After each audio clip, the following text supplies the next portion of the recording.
My best friend betrayed me and stole our company. My comeback revenge destroyed his empire. Ethan Carter and Marcus Hale had been inseparable since childhood.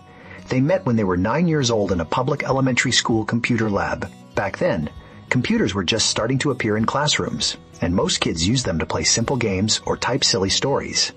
But Ethan and Marcus were different. Instead of playing games, they were obsessed with figuring out how the machines actually worked. One afternoon, their teacher noticed the two boys sitting in front of the same computer long after class had ended. "What are you two still doing here?" she asked.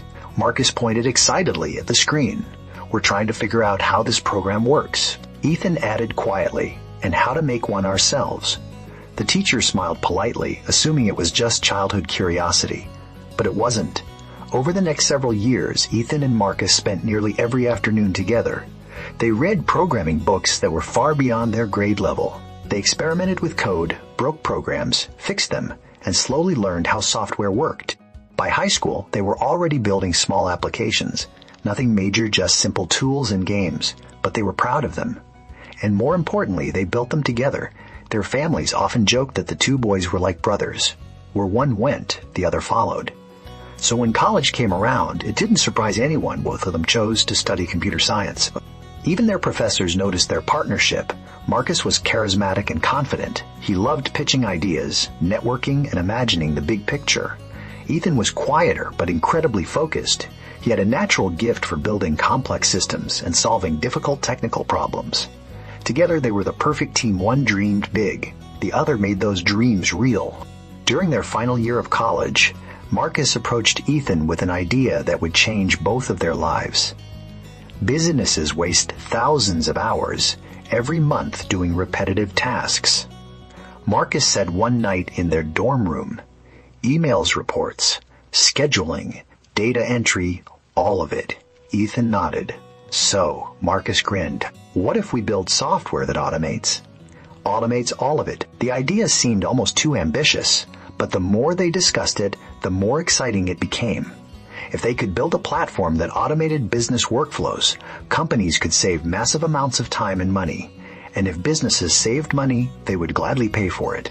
After graduation, instead of taking high-paying tech jobs like most of their classmates, Ethan and Marcus made a risky decision. They started their own company. At first, their office was just Marcus's garage, 2 laptops, a folding table, and a whiteboard filled with half-finished ideas. They named their company NovaSync. The first year was brutal. They had no investors, no clients, and very little money. They survived on instant noodles, cheap coffee, and the occasional freelance coding project just to pay rent. Most startups fail during this stage, and many nights they wondered if they would too. But Ethan kept improving the software, line by line, feature by feature. He worked late into the night, sometimes falling asleep at his keyboard. Marcus focused on the business side. He emailed potential clients, scheduled demos, attended networking events, pitched the product to anyone who would listen. For almost 2 years, nothing seemed to work. Then finally, something changed. A small logistics company agreed to try their software. At first, the company only wanted to automate a few simple tasks. But after a few weeks, they realized the platform was saving them hours of work every day. They recommended it to another company, and that company recommended it to another. Slowly, NovaSync began growing. Their first office replaced the garage. They hired their first employee, then another and another. Within 5 years, NovaSync had transformed into one of the fastest-growing automation platforms in the tech industry. Major corporations were using their software. Investors were calling them nonstop. Tech magazines wrote articles about the 2 childhood friends who built a multi-million-dollar company from nothing. To the outside world, their success story looked perfect. But behind the scenes, something had started to change. Marcus had always been ambitious. But as the company grew, his ambition turned into something darker: control, recognition. Ownership. At conferences, journalists often asked Ethan technical questions about the platform.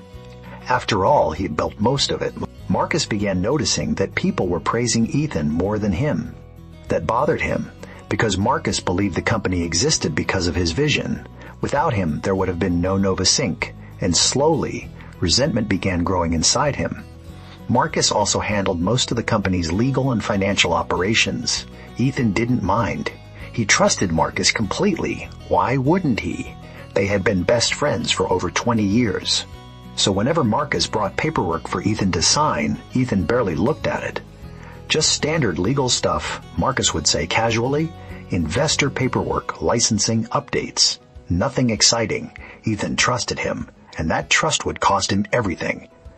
Because hidden within those documents were changes that Ethan never noticed. Marcus had quietly created another company, a shell company. It had no employees, no public presence, but it had something extremely valuable. Ownership of NovaSync's intellectual property. Over time, Marcus slowly transferred key patents, code rights, and software ownership to that new company. Every transfer looked perfectly legal on paper because Ethan had unknowingly signed the documents. By the time Marcus finished, NovaSync, the company Ethan believed they owned together, no longer controlled its own product. Marcus's shell company did, and Marcus was the sole owner. For months he said nothing. The company continued operating normally. Ethan kept improving the software. Employees kept working. Clients kept signing contracts. Everything seemed normal. Until one morning everything collapsed. Ethan arrived at the office and immediately noticed something strange. Employees were whispering nervously. The servers weren't responding. Customer support phones were ringing nonstop. Their platform had gone offline. Ethan rushed into the server room, trying to figure out what happened. Nothing made sense. Then his phone buzzed. An email. It was from a law firm. The message was short but devastating. Marcus's new company had terminated NovaSync's license to use the software. Without the intellectual property rights, NovaSync had no legal permission to operate its own platform. Ethan stared at the message in disbelief. He tried calling Marcus. No answer. He tried again. Still nothing. Minutes later, another message arrived. This one was from Marcus. No. A phone call. No. An explanation. Just a short email. I'm sorry it had to happen this way, but this is business. Attached to the email were documents proving that Marcus's company now owned the entire platform, the software, the patents, everything. Within days, NovaSync collapsed. Investors panicked and withdrew funding. Clients canceled contracts. Employees started leaving. The company that Ethan had spent years building was suddenly worthless. Meanwhile, Marcus launched a new company using the exact same software. He simply changed the name. To the outside world, it looked like a normal rebrand. Tech blogs praised Marcus as a brilliant entrepreneur. No one knew what he had done, except Ethan. For weeks, Ethan barely spoke to anyone. He had lost everything. His company, his savings, his reputation. But the worst part wasn't the money, it was the betrayal. The person who destroyed his life wasn't a competitor. It wasn't a stranger. It was the friend he had trusted since childhood. Many people assumed Ethan would try to fight back publicly, but he didn't. He disappeared. Months passed, then a year. People in the tech industry assumed Ethan had given up. Another failed founder who vanished after losing everything, but they were wrong. Because during those quiet months, Ethan was doing something Marcus never expected. He was rebuilding from scratch. You see, while Marcus controlled the original software, he didn't understand something important. Ethan had written almost every line of the code, and over the years, Ethan had experimented with ideas Marcus never even knew existed. Ideas that could make the platform far more powerful. So Ethan started again. No investors, no publicity, just a small rented office and endless nights of coding. This time, he built something far better, faster systems, smarter automation, artificial intelligence, features that NovaSync never had. For 2 years, he worked in silence. Then finally, it was ready. Ethan launched his new company. He called it Sintra. At first, almost no one noticed. Marcus's company was still dominating the market. But when the first businesses tried Sintra, something surprising happened. It was dramatically better. Tasks that once took hours now took minutes. Processes that required entire teams could be automated instantly. Word spread quickly. One company switched, then another, then dozens. Within a year, Sintra exploded across the tech industry. Tech reviewers called it revolutionary, the most advanced automation platform ever built. Then, someone discovered the truth. The founder of Sintra was Ethan Carter, Marcus's former partner. Suddenly, the story started spreading. People began asking questions. Former employees started talking. old investors started digging, and eventually the truth came out. The betrayal of the shell company, the stolen intellectual property. Marcus's reputation began collapsing overnight. Meanwhile, Sintra continued growing faster than anyone expected. Within 3 years, Marcus's company began losing clients, then investors, then market share. Eventually, the company he had stolen went bankrupt, and the company Ethan built quietly from nothing became worth billions. Years later, during an interview, a reporter asked Ethan a question. "Do you feel like you finally got revenge on Marcus?" Ethan thought about it for a moment.